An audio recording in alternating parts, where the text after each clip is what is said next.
Kesultanan Banten atau Kerajaan Banten merupakan salah satu kerajaan Islam yang berkembang di Pulau Jawa. Kerajaan ini terletak di bagian barat Pulau Jawa. Sejarah Kesultanan Banten tidak dapat dilepaskan dengan salah satu tokoh agama terkemuka yakni Sunan Gunung Jati atau Fathahillah. Mereka merupakan pendakwah tersohor di area Jawa Barat. Asal-usul Kesultanan Banten.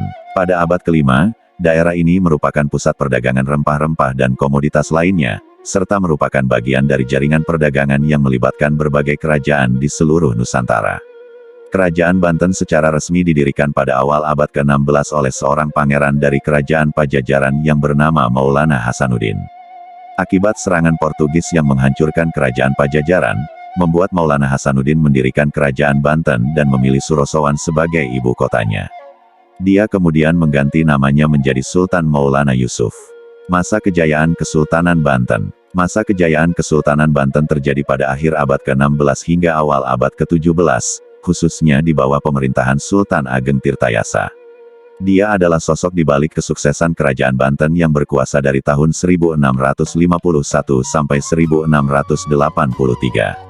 Selama periode ini, Kerajaan Banten mencapai puncak kemakmuran di wilayah barat Pulau Jawa.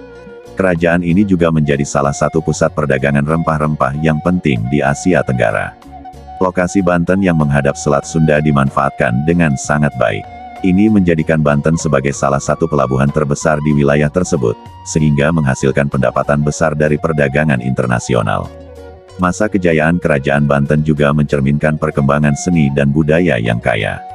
Banten dikenal karena seni keramiknya, khususnya tembikar berglazur yang indah. Selain itu, Sultan Ageng Tirtayasa juga menjalin hubungan dagang yang erat dengan negara-negara asing, termasuk Belanda, Inggris, dan Portugal. Keruntuhan Kesultanan Banten. Salah satu penyebab keruntuhan Kesultanan Banten pada abad ke-18 ini hampir sama seperti kebanyakan kerajaan Nusantara kala itu, yakni akibat kemunculan kolonial Belanda. Terlebih kolonial mengamankan basis mereka di Batavia dan berusaha menguasai wilayah-wilayah penting di sekitarnya. Dari situ muncul perjanjian Panarukan yang dibuat oleh VOC. Dalam perjanjian itu disebutkan bahwa Kesultanan Banten mengakui kedaulatan VOC di wilayah Banten. Hal ini membuat Banten menjadi negara bawahan VOC. Selain itu, dalam Banten sendiri terdapat perpecahan internal dan perselisihan yang mengakibatkan terbaginya kesultanan menjadi dua bagian, yaitu Kesultanan Banten Lama dan Kesultanan Banten Girang.